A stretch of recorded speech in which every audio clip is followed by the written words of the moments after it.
Sir, Meerut के SSP का जिस प्रकार का रवैया आंदोलनकारियों के प्रति था, उस रवैये को आप कैसे देख रहे हैं सर? कहा जा रहा है इसमें जाति का एंगल भी है। हो सकता है जाति का एंगल। मैंने जो वीडियो देखी हैं, जो वीडियो वायरल हैं, उन वीडियो से एक बात तो साफ जाहिर होती है कि एसएसपी ने निश्चित रूप से कानून के अनुसार तो काम नहीं किया, कानून के विरुद्ध काम किया है। जो वीडियो में दो तीन चीजें दिख रही हैं साफ, जो मैंने देखी है, वीडियो कई होंगी लेकिन मैंने दो वीडियो देखी, उन दो वीडियो में दो चीजें बिल्कुल एसएसपी के विषय में बिल्कुल साफ दिख रही हैं कि लोग लाइन में खड़े हैं और एसएसपी आके गुस्से में ऐसे उल्टे हाथ से यूं थप्पड़ मार रहा है। किसी की नाक पर भी लग रहा है। हाँ, कहीं भी लगा होगा, थप्पड़ मार रहा है। एसएसपी ने यूं ही थप्पड़ मारा, वो कानून के विरुद्ध काम किया। आपको अधिकार नहीं है कि आप किसी को ये थप्पड़ मारो, सरेआम सारी चीजें जो आप कर रहे हो। एक और जघन्य अपराध, मैं इसको जघन्य अपराध मानूंगा। क्यों मानूंगा? क्योंकि वो कोई अनपढ़ व्यक्ति नहीं है, गंवार व्यक्ति नहीं है। उसने जो सिविल सर्विस का एग्जाम है वो पास किया है, तब जाके एसपी बना है। वो सिपाही से प्रमोटेड एसपी नहीं है। वो तो वो इतना बड़ा एग्जाम पास करने के बाद इस लेवल पर जो अधिकारी पहुंचता है, उससे एक कानून के तहत और सभ्यता की उम्मीद की जाती है। लेकिन उस एसपी ने जो काम किया है वो निहायत ही घटिया दर्जे के गुंडे का काम किया है। क्या काम किया है? जो रवि गौतम है, रवि गौतम एडवोकेट है, एडवोकेट को भी छोड़ो, एक सामान्य व्यक्ति है। वो पुलिस की वैन में बैठा है, सबको दिख रहा है, वीडियो में बिल्कुल साफ है, इससे बड़ा सबूत कुछ नहीं होगा। उस वैन का बाहर से जो है वो कुंडा लगा हुआ है, वो कुंडा खोल के और उसने घुसते ही उसको जो है मारना शुरू किया, गाली देते हुए मारना शुरू किया, बदतमीजी, जबरदस्त तरीके से। कई मतलब 5-7 थप्पड़ घुसे तो आपको साफ ही दिखाई दे रहे हैं। आपकी कस्टडी में एक व्यक्ति है और आप उसको इस तरह से मार रहे हो जैसे कोई गुंडा मारता है। तो ये कौन से कानून में लिखा है? ये अविनाश पांडे जो है, ये एसएसपी मेरठ, ये बता सकता है कि उसे किस कानून ने यह अधिकार दिया है? यह कानून को उसने अपनी लौंडी समझा हुआ है कि योगी के राज में जितनी गुंडागर्दी करनी है कर लो। और क्या वो ये इस तरह से मान के चल रहा है कि ये तो शेड्यूल कास्ट के लोग हैं, दलित समाज के लोग हैं, इनकी औकात क्या है, मैं जो चाहूंगा कर दूंगा? इस नियत से उसने जो हमला किया है, ये उसका एक्ट जो है निहायत ही घटिया है, पूरी तरह से कानून के विरुद्ध है और मानवता के विरुद्ध तो है ही ये। भाई, आपने किसी व्यक्ति को ले लिया, अपनी कस्टडी में ले लिया, अब आप कानून के तहत जो भी करना है आपको करिए। आप पुलिस से इन्वेस्टिगेशन आप ही करते हैं, इन्वेस्टिगेशन कीजिए और उसके बाद वो व्यक्ति जिस कानूनी अपराध का जो अपराधी है उसके खिलाफ आप कानूनी कार्रवाई कीजिए, रिपोर्ट लिखाइए, चार्जशीट फाइल कीजिए, कोर्ट में प्रूव कीजिए। कोर्ट अगर समझती है कि आप प्रूव होता है तो सजा करेगी। आप कौन होते हैं ये मारपीट करने वाले? आप सड़क छाप गुंडे तो है नहीं। तो ये जो एक्ट है एसएसपी का, निहायत ही गंदा एक्ट है और निश्चित रूप से इसमें जातिगत जो मानसिकता है वो भी कहीं ना कहीं है, अन्यथा वो इतनी हिम्मत नहीं करता। अगर यही सारे के सारे जो लोग हैं प्रदर्शन करने वाले, ये सवर्ण समाज के लोग होते, जो पांडे वो है इसी की जाति के लोग होते, पांडे की के ब्राह्मण ही होते, क्या ब्राह्मण होते उनके खिलाफ करता? ये क्षत्रिय होते उनके खिलाफ करता? ये कुछ बनिया कर रहे होते उनके खिलाफ करता? नहीं, पर वो दलित समाज के लोग हैं और दलित समाज का कोई है नहीं, इसलिए वो किया जा रहा है। या इसलिए कर रहा है कि जो अभी जो सारी इंफॉर्मेशन पार्लियामेंट से आई है और जो ये सिद्ध करती है कि इस देश में 92% जो आईएएस ऑफिसर है, 92 92% जो आईएएस ऑफिसर है टोटल आईएएसओ में, वो सारे के सारे सवर्ण हैं, तो इसलिए उसने समझ रखा कि हम सब जगह तो हम ही बैठे हैं, करने वाले हमें, यहां से ऊपर जाएगा तो भी हम बैठे हैं, नीचे जाएगा तो भी हम बैठे हैं, और हम तो है ही है, जो चाहे करना है। और 90% यानी 90% आईपीएस ऑफिसर हैं, तो ये मान के बैठा कि डीजीपी भी हमारे ही है, और आईजी भी हमारे ही है, एडीजीपी भी हमारे ही है, सबको ही हमारे बैठे हैं, तो कर ले कहां जाके क्या करेगा। और नीचे वाला जो है, वो जो एसपी है, एएसपी है, वो भी हमारे ही बैठे हैं। ये सब जान के किया गया, लगता तो ऐसा ही है, इस तरह से जो उसने काम किया। अन्यथा एक एसएसपी का इस तरह से व्यवहार करना किसी भी हालत में ठीक नहीं, उचित नहीं है, उसे कानूनी कार्रवाई करनी थी। इससे तो बढ़िया मैं समझता हूं कि पुलिस के जो थाने वाले जो होते हैं, शायद सिपाही भी इससे ज्यादा तमीज वाला होता होगा, जो एसएसपी ने काम किया है। लेकिन सर, जब ये वीडियो वायरल हो रहा है, उसमें वो जो एसएसपी वो ये बोल रहा है कि सालों ने सड़क गंदी कर दी, इनके बाप की सड़क है।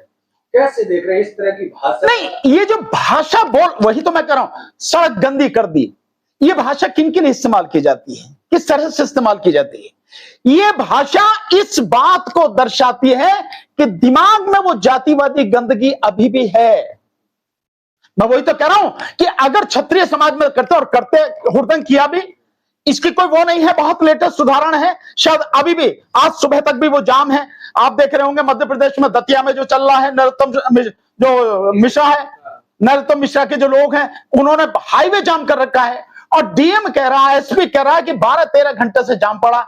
हिम्मत है तो करके देखा, वहां तो 8 जो पुलिस वाले हैं, उनकी खोपड़ी ओपड़ी भी टूट गई है, उनको चोट भी आई है, लेकिन उनके खिलाफ क्या किया? अभी तक कोई एक्शन नहीं है। यहां एफआईआर भी लिख दिया, और एफआईआर भी इतने ढेर सारे जो है उनमें लिख दिए, सेक्शंस में, पर पता नहीं कितने बड़े बढ़ा दिए हैं। इन्होंने सिर्फ अपनी बात को लेकर, जहां तक मेरी जानकारी, इन्होंने सिर्फ ये कहा था कि डीएम साहब हमारा ज्ञापन ले लें, सिर्फ इतनी सी बात थी इनकी। तो डीएम कौन है? पब्लिक सर्वेंट है, यानी पब्लिक का नौकर ही तो है, और इससे ज्यादा उसकी है क्या? वो ये उसकी जिम्मेदारी है कि अगर पब्लिक को कोई ग्रीवेंस है, पब्लिक को कोई दिक्कत हो रही है, वो उसके पास आई है तो वो ले ले। और खुद नहीं जाता, एसडीएम को भेज देता, एडीएम को भेज देता, क्या दिक्कत थी इसमें? लाओ भाई तुम्हारा ज्ञापन क्या है, इसमें क्या दिक्कत होती है? भाई कोई तुम्हारे पास शिकायत लेके आया है, आप आओ, बात करो, शिकायत लो, हाँ भाई आपकी जो शिकायत है इसको देखेंगे और कानून के अनुसार जो भी उचित होगा कार्रवाई करेंगे। ये 2 मिनट में खत्म हो जाता। कल उन्होंने फिर वीडियो बना के जारी किया है और बोल रहे हैं कि जो भी मेरे खिलाफ अभद्र भाषा का प्रयोग कर रहे हैं सब पर कार्रवाई। अगर उसके खिलाफ कार्रवाई करनी होगी ना, तो ये जो लिखी है ना एफआईआर, इस पे करेंगे कार्रवाई। वो अकल बताने की कोशिश ना करे, कार्रवाई कैसे होती है हम भी जाने हैं। अभी जिसको मारा है ना, ये जितनी चीजें मैंने बताई हैं, जिस पर हाथ छोड़ा है, उस लड़के के गाल पे ये जो मारा है, और लोगों को जो मारा है, और रवि गौतम को जो मारा है, अभी वो जेल में बंद कर दिए ना, आने दो उन्हें बाहर। कार्रवाई हम भी जानते कानूनी कैसी होती है, तू ही ना जाने कानून। ये सारे कानूनों का ठेका आंडे पांडे उन्होंने ले रखा, सब जानते हैं क्या कानून है क्या नहीं है। तो जो कार्रवाई करनी होगी हम भी करेंगे, कानूनी रूप से करेंगे और तबीयत से करेंगे, फिर देखेंगे बच के दिखाना कानून से। वो तो ये कह रहे हैं कि ये क्रिमिनल था, इसलिए इसको। कौन क्रिमिनल था? रवि गौतम कैसे क्रिमिनल है? कहां? तो मुकदमे से आदमी क्रिमिनल हो जाता है? अगर किसी के खिलाफ मुकदमे है तो क्रिमिनल हो जाता। मुकदमा लिखने वाला कौन है? पुलिस लिखती मुकदमे। अरे जो चाहो लिख दो। ये जो मुकदमा इतनी सारी धाराओं में लिखा है, ये पूरी तरह से झूठा मुकदमा है जो लिखा है। अगर पुलिस की औकात है, पुलिस में दम है, तो इसे सिद्ध करके दिखा देना अदालत में, हम बताएंगे कैसे सिद्ध करेगी इसे। सो ये मुकदमा लिखना किसका काम है? ये मुकदमा लिखना पुलिस का काम है। पुलिस जैसे चाहे मुकदमा लिख दे, जैसे चाहे बना दे। भाई अगर वो लोग अगर गैर कानूनी काम कर रहे तो उसके बहुत तरीके हैं। क्या उनको आपने चेतावनी दी? क्या रोक रखा था? इस एफआईआर में जो लगा रखा है कि पब्लिक सर्वेंट जो है उनको काम करने से रोका। पब्लिक सर्वेंट क्या काम कर रहे थे? किस काम को करने से रोका? क्या ऑर्डर था? क्या धारा 144 का जो पुराना सीआरपीसी का था, धारा 144 का वहां आदेश लागू था क्या? किस काम को करने से रोका इन्होंने? क्या किया?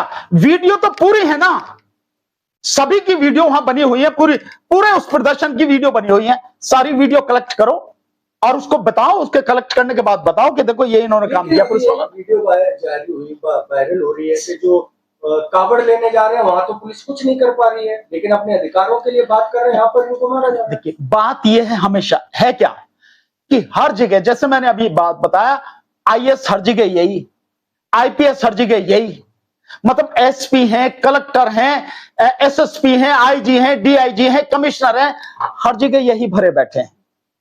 इसलिए इन्हें किसी बात का डर नहीं है। सरकार प्रदेश में इनकी, सरकार केंद्र में इनकी, और केंद्र सरकार ने बाकायदा गुंडे पाल रखे हैं, राज्य सरकार ने बाकायदा गुंडों को संरक्षण दे रखा है, बल्कि जो गुंडागर्दी का काम है राज्य सरकार ने खुद ही ले रखा है। तो फिर जब आप कार्रवाई की बात कर रहे हैं तो कैसे कार्रवाई होगी? कार्रवाई के लिए एक ही प्लेटफॉर्म नहीं है, कार्रवाई के लिए एक ही प्लेटफॉर्म नहीं है, कार्रवाई के लिए कई प्लेटफॉर्म है। तो कार्रवाई कहां करनी है हमें मालूम है, उचित प्लेटफॉर्म पर कार्रवाई की जाएगी। कैसे? जब एक व्यक्ति, लखनऊ वाला व्यक्ति जब सुप्रीम कोर्ट तक आता है एफआईआर के लिए कि एसएसपी पे एफआईआर हो, एसीपी पे, लेकिन सुप्रीम कोर्ट तक बात नहीं सुनी जाती है, तो फिर कैसे काम? बहुत तरीके हैं भाई, केवल कोर्ट ही मतलब इसके लिए प्लेटफॉर्म नहीं है, एक नहीं है, कितने ही मतलब प्लेटफॉर्म है जहां पे कार्रवाई कर सकते हो। इवन सड़क पे भी अगर बात करनी है तो आंदोलन व्यवस्थित तरीके से करके आप वहां भी कार्रवाई करवा सकते हो। ऐसे ऐसा कैसे नहीं कि नहीं हो सकता। कार्रवाई के लिए नेशनल ह्यूमन राइट कमीशन भी है, वहां भी कार्रवाई हो सकती है, एससी कमीशन भी है, वहां भी कार्रवाई हो सकती है। सर जो एसएसपी अविनाश पांडे हैं उनका टेम्पर इतना हाई क्यों? इतने बड़े अधिकारी, ट्रेनिंग बड़ी अच्छी होती है कि जनता से कैसे डील करना। नहीं देखिए है क्या, मानसिक रूप से भी कुछ नहीं, आप इसमें देश में जो जातीय मानसिकता है आप उसे निकाल के साइड में नहीं कर सकते। जातीय मानसिकता इस देश के खून में शामिल है। अब जहां सरकार, प्रदेश में सरकार इनकी है, जहां केंद्र में सरकार इनकी है, और जहां 90% आईपीएस ऑफिसर यही हैं, 92% आईएएस ऑफिसर यही हैं, आईएफएस यही हैं, हर जगह प्रोफेसर यही हैं, हर जगह वीसी यही हैं। मतलब इनका दिमाग किस लिए खराब है कि क्योंकि हर जगह यही बैठे हैं, तो ये मान के बैठे कि हमारा कोई कहीं कुछ नहीं बिगाड़ सकता, यहां से वहां जाएगा तो वहां भी हमारा ये आदमी बैठा, वहां से वहां जाएगा तो वहीं हमारा आदमी बैठा। ये नहीं, ट्रेनिंग कुछ नहीं है। क्या ट्रेनिंग होगी? ट्रेनिंग तो बहुत अच्छी तरह से दी जाती है। ट्रेनिंग में जो सिखाया गया है उसे सीख के अगर ढंग से कार्रवाई करें तो ना, कानून के सम्मत कार्रवाई करें तो ना। ट्रेनिंग में तो संविधान के अनुसार काम करना बताया जाता है, ट्रेनिंग में तो पुलिस रूल्स के मुताबिक काम करना बताया जाता है, ट्रेनिंग में तो आप जो कानून है उससे बाहर जाके काम नहीं कर सकते। और कानून इतना व्यापक है कि अगर कोई कुछ भी कर रहा है, बदतमीजी किसी के खिलाफ कहीं कुछ भी कर रहा है, आप काम कीजिए, और हर एक चीज की व्यवस्था कानून में है। लेकिन आप कानून को छोड़कर हाथ चलाने लगे, डंडा चलाने लगे, गोली चलाने पर उतर आए, कस्टडी में बैठे हुए व्यक्ति को मार दें, कहां है कानून में लिखा हुआ कि आप एनकाउंटर करेंगे? योगी तो साफ कहता है, आपने देखा ही होगा, जब देश का जो प्रदेश का जो मुख्यमंत्री है वो ये भाषा इस्तेमाल करता हो तब आप क्या करेंगे? मतलब मुझे लगता है शायद 13,000 से ज्यादा एनकाउंटर उत्तर प्रदेश में योगी के राज में हुए हैं, जिसमें से 300-400 से ज्यादा लोगों को मार दिया गया है पूरी तरह से, और बाकी को जो पैर में गोली मारी गई, घुटनों में गोली मारी गई है, ये है ना, 17,000 ये ना है। तो ये जो सारी चीज हो रही है, और पुलिस जाति का किस कदर पुलिस जाति करती है, इसका एक आप जो लेटेस्ट उदाहरण अगर आपको देखना है तो जो पिक्चर आई है सतलुज, आप उससे देख लो, जिस पिक्चर का नाम पहले पंजाब 95 होना था, और उससे पहले जो पंजाब 95 होना था, और उससे पहले जो गल्लूघारा यानी नरसंहार उसका नाम होना था, जो आई है बैन बेशक कर दी, करे दुनिया ने देख ली। वो तो पंजाब के गांव में दिखा दी गई, वो लगा के स्क्रीन लगा के दिखा दी गई, गुरुद्वारों में दिखाई जा रही है, सब जगह यूट्यूब में आप कहीं भी जाके देख लो, यूट्यूब में आपको मिल जाएगी प्लेटफॉर्म।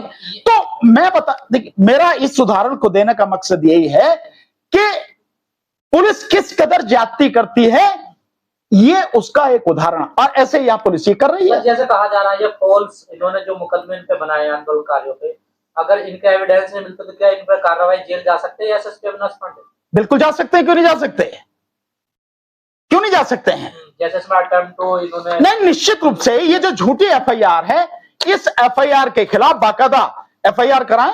और अगर एफआईआर करना भाई कहोगे कि पुलिस के खिलाफ पुलिस एफआईआर कैसे करेगी? नहीं करेगी, कोई कंप्लेंट केस फाइल हो जाएगा कोर्ट में, क्या दिक्कत है? क्यों नहीं हो सकता? SC/ST एक्ट भी कुछ क्यों नहीं हो सकता? अगर उसने गाली दी है, मुझे नहीं पता क्या स्थिति है, अगर उसने इस तरह की गाली दी है, जाति सूचक शब्दों का इस्तेमाल करते हुए कोई गाली दी है, ये तो वो जो जिन लोगों के साथ में हुआ ये तो वही बताएंगे, उन्हीं को मालूम होगा, या कहीं किसी वीडियो में अगर वो रिकॉर्ड हो गई है। तो अगर ऐसी स्थिति है तो कानून के जो भी प्रावधान हैं जो बनते हैं इस एक्ट के अगेंस्ट में, उसमें जो उनकी FIR हो जाएगी, उसमें क्या दिक्कत है? कंप्लेंट फाइल हो जाएगी, FIR नहीं होगी तो। लेकिन सर कुछ दलितों के नेता इसको ये कह रहे हैं कि आपको सड़कों पे नहीं आना चाहिए। देखिए, जो कहने वाले कुछ भी कह रहे हो, मैं उस पर नहीं जाना चाहता, लेकिन मेरा सिंपल सा कहना यह है, अगर कोई आपके पास आया है, मान लेते हैं ये मानो एक पल के लिए कि गलती आया, एक पल के लिए मान लो कि जो लोग आए हैं वो गलत आए हैं, एक पल के लिए मान लेते हैं ये, तो क्या किसी को भी ये अधिकार है कि वो उनकी पिटाई करे? क्या पुलिस को ये अधिकार है? क्या प्रशासन को ये अधिकार है कि उनके खिलाफ पिटाई करे? उनको ये अधिकार कौन सा, मुझे बताओ। अगर वो गलत है, मान लेता हूं मैं, आप सिंपल कहिए, मत सुनिए उनकी बात। नहीं, अगर तक न्याय नहीं मिलेगा तो फिर सड़कों पे तो आना पड़ेगा। निश्चित रूप से वो तभी आए होंगे। अभी आपने सुप्रीम कोर्ट की बात की, सुप्रीम कोर्ट में एक व्यक्ति जो आया है उसने कोर्ट के सामने जो यू पेपर फेंके हैं और गाली दी है, क्यों? आखिर क्यों ऐसा करना पड़ा? आप ये समझिए कि वो व्यक्ति कितना पीड़ित होगा, कितना दुखी होगा। शासन प्रशासन ने उसकी कुछ सुनी नहीं होगी, अदालत ने भी सुनी नहीं होगी, तभी तो वहां हाई कोर्ट से बाद में वही सुप्रीम कोर्ट में आया है। भाई एक उसके ACP के या जो पुलिस वाला था उसके खिलाफ जो है FIR कराने के लिए तो बात कर रहा था वो, तो FIR कराने में क्या दिक्कत थी अगर ऐसी कोई बात थी? कहीं ना कहीं उसकी बात सुनते, ढंग से समझते, हालांकि उसका जो काम था, उसने जो किया वो ठीक नहीं था, उसे अपनी बात अपने तरीके से, प्रॉपर तरीके से रखनी चाहिए थी। लेकिन इसके पीछे जो स्थिति है वो ये है कि वो इतना फ्रस्ट्रेट हो गया, इतना दुखी हो गया कि उसके समझ में कुछ नहीं आ रहा, उसने अदालत के सामने इस तरह का व्यवहार किया, ये व्यवहार ठीक नहीं था उसका। जैसे आप बात करते आए शुरू से कि न्यायपालिका से उम्मीद नहीं रखनी चाहिए, तो कल जो कुछ सुप्रीम कोर्ट में हुआ, तो वो इस तरह के लोगों के अंदर इस तरह की घृणा होती जा रही है कि ये उसी का नजारा है, उसी का नतीजा है जो मैं आपसे बात कह रहा हूं। अगर न्यायपालिका से उम्मीद होती, न्यायपालिका से न्याय मिलता, तो उसको वो वही न्याय मिल गया होता है, नहीं है? लेकिन उसको वहां न्याय मिला नहीं, तभी तक वो यहां तक आया और इस तरह का व्यवहार करने पर जो है वो मजबूर हुआ। ये सारी चीजें, और न्यायपालिका से न्याय की बात, ऐसे यार गैर कानूनी, गैर संवैधानिक है। और इलेक्शन कमीशन किस तरह की गुंडागर्दी करता है ये सब कुछ सामने आ गया, बावजूद उसके सुप्रीम कोर्ट ने इलेक्शन कमीशन को खुला हैंड दे दिया। तो आप किससे उम्मीद रखोगे? आप तो न्याय की उम्मीद कहीं से नहीं, निश्चित रूप से न्याय नहीं मिल रहा, तभी लोग इस तरह की हरकत कर पा रहे हैं। लेकिन आप इसको इस तरह से भी देखो कि जब पुलिस वाले इस गुंडागर्दी पर उतर आए कि प्रदर्शन करने वालों को आप मारने लगे, कस्टडी में है आपकी और कस्टडी में व्यक्ति को मार रहे हैं आप समझ सकते हैं किस कदर की गुंडागर्दी हो रही है। लॉ एंड ऑर्डर को मेंटेन करने की बात की जा रही है ना सर। कौन सा लॉ एंड ऑर्डर ऐसे मेंटेन होता है? लॉ एंड ऑर्डर मेंटेन करने के लिए कानून के तहत ही आप काम करोगे। लॉ एंड ऑर्डर मेंटेन करने के लिए आप गोली नहीं चलाओगे। वो क्या गुंडे थे सारे के सारे? वो जो बच्चे थे या जो भी वो प्रदर्शन कर रहे थे वो लोग कौन थे? वो इसमें गुंडा एक्ट लगा रखा उन पे, गुंडा एक्ट 7 सेक्शन 7 लगा रखा। कहां के गुंडे हैं वो लोग? है पुलिस के पास कोई सबूत कि वो लोग गुंडे हैं? है कहीं किसी के पास में? वो साधारण व्यक्ति हैं। मैं एक पल को फिर ये कह रहा हूं कि अगर मैं ये मान भी लूं कि उनकी मांग गलत है तो उनको आप कानून के तरीके से तो डील करोगे। आप ये तो नहीं है कि मारपीट करोगे, ये तो नहीं है कि कस्टडी में व्यक्ति को मारोगे आप और बदतमीजी करोगे। और इतना सीनियर ऑफिसर हो गए, वहां कोई सिपाही मारता तो समझ में आती थी बात, लेकिन एसपी एसएसपी मार रहा है।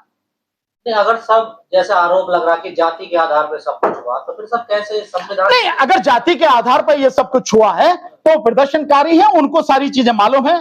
मुझे इसकी जानकारी नहीं है, उनको मालूम है अगर ऐसा कुछ हुआ तो SC/ST एक्ट है, कानून है, संविधान है, उसके तहत वो काम करें। लेकिन सर एक सवाल, तो क्या सस्पेंड भी होने चाहिए? नहीं, सस्पेंड तो उसको तुरंत ही हो जाना चाहिए क्योंकि उसने गैर कानूनी काम किया है। पर सस्पेंड कौन करेगा? बस सस्पेंड कौन करेगा? जिसकी हुकूमत चल रही है उस प्रदेश में वो है ठाकुर, क्षत्रिय, और जिसने ये काम किया हुआ पांडे ब्राह्मण, तो दोनों कौन है? सवर्ण समाज के लोग हैं, इनकी हुकूमत है।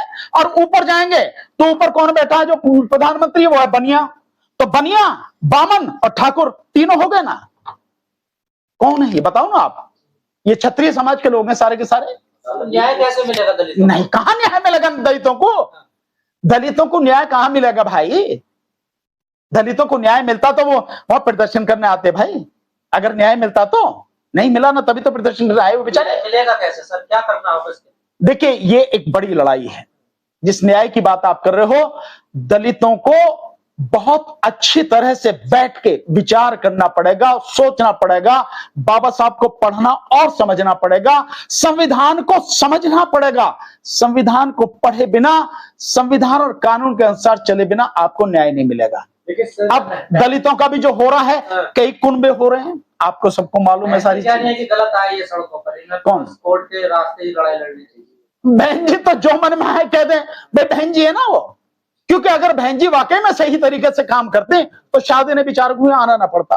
गलत आए, बिल्कुल सही कह रहे हैं बहन जी, अपने आप को नहीं कह रहे कि मैं गलत हूं। बहन जी अगर सही काम करती तो इन्हें दलितों को यहाँ आने की क्या जरूरत थी? बिल्कुल नहीं। दलित नेताओं का भी इलाज करना पड़ेगा समाज को। नहीं, समाज को सोचने की जरूरत है भाई। समाज को सोचने की, समझने की जरूरत है। मैं फिर कह रहा हूं, दलित समाज को और इससे भी आगे बढ़ के बहुजन समाज को इस देश के संविधान को अच्छी तरह से पढ़ना पड़ेगा, समझना पड़ेगा। बाबा साहब डॉक्टर अंबेडकर को और बहुजनों के महापुरुषों को, उनके संघर्षों को, उनके आंदोलन को समझना पड़ेगा और उनके अनुसार इकट्ठा होकर एक बेहतरीन रणनीति बनाकर संघर्ष करना पड़ेगा। उत्तर प्रदेश में तभी बचेंगे। उत्तर प्रदेश में 17 सांसद हैं कोटे से, 84 विधायक हैं, वो क्यों नहीं बोल रहे इस मैटर में? यार उनसे पूछो, मेरे से क्या पूछ रहे हो? हस्तिनापुर के भी जो वो तो जितने भी हैं, मैं तो पहले ही कह चुका हूं, जितने भी सांसद हैं, जितने भी एमएलए हैं, ये तो जिस पार्टी में उसी पार्टी के बंधुआ मजदूर हैं। तो मजदूर बेचारे क्या करेंगे? मजदूरों से कुछ भी नहीं। बंधुआ मजदूर, मजदूर भी बंधुआ मजदूर। मजदूर भी दो तरह के ना, स्वतंत्र है, एक बंधुआ मजदूर। तो बंधुआ मजदूर तो गुलाम होता और क्या करेंगे? कब तक फुटबॉल बनेगा दलित मुसलमान देश में? जब तक जो मैंने अभी आपको बताया, इसको पढ़ेगा नहीं, समझेगा नहीं, लड़ेगा नहीं, संघर्ष नहीं करेगा, इकट्ठा होकर संघर्ष नहीं करेगा, तब तक होगा ये सब कुछ। लेकिन सर, लोग जब न्याय के लिए, जब इतनी घटनाएं हो रही हैं देश भर में, चाहे उत्तर प्रदेश में या कहीं भी, लेकिन जब न्याय की उम्मीद के लिए लोग कोर्ट की तरफ जाते हैं, कोर्ट की क्या कहते हैं कि सबसे आखिरी अदालत सुप्रीम कोर्ट होती है। जब सुप्रीम कोर्ट की तरफ लोग आस लगाकर जाते हैं, तो वहां पर इस तरह की जब न्याय की उम्मीद ना लगे तो फिर क्या लोगों के अंदर? देखिए, ये बात मैं बार बार कह चुका हूं, इस देश में न्याय अब किसी को मिलने वाला नहीं, किसी को भी। इस देश में गुंडा राज कायम है। कुछ गुंडे हैं जो राज कर रहे हैं, राज्यों में भी और केंद्र में भी, और अदालतें सरकारों के साथ में खड़ी हैं। तो आप ये भूल जाओ कि आपको न्याय मिलेगा। ये तो एक झांकी है जो कल हुआ है। अभी आपको जब सड़कों पे गोली मार दी जाएगी ना, वो नजारा आप देख नहीं पाओगे। अगर ये जो चल रहा है, यही सब कुछ चलता रहा, इसे नहीं रोका गया, तो देश में जिस दिन ये आरएसएस और बीजेपी और मोदी जो चाह रहे हैं, मोदी और अमित शाह, अगर वो राज कायम हो गया, इस देश का संविधान पूरी तरह से खत्म हो गया। ये तो भला है संविधान का कि आप सड़क पे निकल के आप आंदोलन कर पा रहे हो, और बेशक आपको मारा गया, आपके खिलाफ जो कार्रवाई हुई है वो अपनी जगह, लेकिन आप सड़क पर निकल पाए ना। जब संविधान खत्म हो जाएगा, आप घरों से नहीं निकल पाओगे, घरों से नहीं निकल पाओगे आप। इस चीज को बचाने की जरूरत है, लेकिन जिस पे लड़ाई लड़नी चाहिए, लोग उसको समझ नहीं रहे। अभी असली लड़ाई जो, उसको समझ नहीं रहे। इस देश में किसी अदालत में आप चले जाओ, किसी सरकारी संस्थान में चले जाओ, आपको कहीं से न्याय नहीं मिलेगा, कुछ होने वाला नहीं है। इस देश में अब स्थिति वो हो गई है जहां जन आंदोलन ही इस देश को बचा सकता है, लेकिन सर, देश की जनता को बचा सकता है। सीजीआई को नाम लेके गाली दी जा रही है अभी तो शुक्र समझो सीजीआई का नाम देके गाली दी गई है। अगर हालात और बदतर हो गए तो आप कल्पना करो कि क्या हो सकता है। इसी सुप्रीम कोर्ट में जस्टिस बीआर गवई को जूता मारा गया, जूता फेंका गया उनके ऊपर। और इसी सुप्रीम कोर्ट में अब ये हो गया कि चीफ जस्टिस को गाली दी गई, पर्च कागज फेंक दिए गए। आप ये समझिए कि जिस तरह से देश जिस दिशा में जा रहा है, जिस दिन संविधान खत्म हो गया उस दिन क्या स्थिति होगी, आप उसकी कल्पना कीजिए। तो स्थिति बहुत भयानक है और अदालत की जिम्मेदारी है इस स्थिति को सुधारे। सरकार से कोई उम्मीद नहीं कर सकते, मैं अदालत से भी उम्मीद नहीं करता, मुझे कोई अदालत से उम्मीद नहीं है। ये सब कुछ इसलिए हो रहा है। क्या जो आम जनता है जिसका भरोसा सुप्रीम कोर्ट पर कहीं टूटता जा रहा है? जो जगह मैं समझता हूं तो कब का टूट गया होगा। आम जनता का भरोसा कहां? आम जनता तो पहुंच भी नहीं सकती सुप्रीम कोर्ट, किसकी बात कर रहे हो आप? लेकिन सर हाई कोर्ट नहीं पहुंच सकती आम जनता, तो सुप्रीम कोर्ट की तो बहुत दूर की बात है। यही अधिकारी जब शोभा यात्रा निकलती है तो फूल बरसाते हैं कावड़ियों पे, बड़ा रास्ता देते हैं, आराम से निकल जाती है कोई भी शोभा यात्रा। भैया वो किसका है? शोभा यात्रा जो निकलती है या जो कावड़ यात्रा निकलती है, किसका है वो धर्म? इन्हीं का तो है। तो ये अपने धर्म के मानने वालों पे तो फूल बरसाएंगे कि नहीं बरसाएंगे? तुम इनका धर्म मानने वाले थोड़ी हो, तुम तो जबरदस्ती मानते हो, तो तुम पर तो जूते बरसाए जाएंगे, तुम पर डंडे बरसाए जाएंगे। तुम जबरदस्ती उनके धर्म को अपना धर्म कह रहे हो यार, मेरे क्या कह रहे हो भाई? संसद आवारा हो जाती है तो रोड पर तो करेगा आंदोलन कोई भी। कौन आंदोलन? तो कोई आंदोलन हो रहे हैं ऐसे? आंदोलन जिस तरह का होना चाहिए, जब संसद आवारा हो जाए तो आंदोलन जन आंदोलन होता है। ये छुटमुट नहीं होता कि 10, 20, 50, 100 लोग इकट्ठे हो गए। हाँ, जंतर मंतर पे भी जो चल रहा है सबको मालूम है, मैं भी गया था, मैं देख के आया सब कुछ। ठीक है सर, धन्यवाद।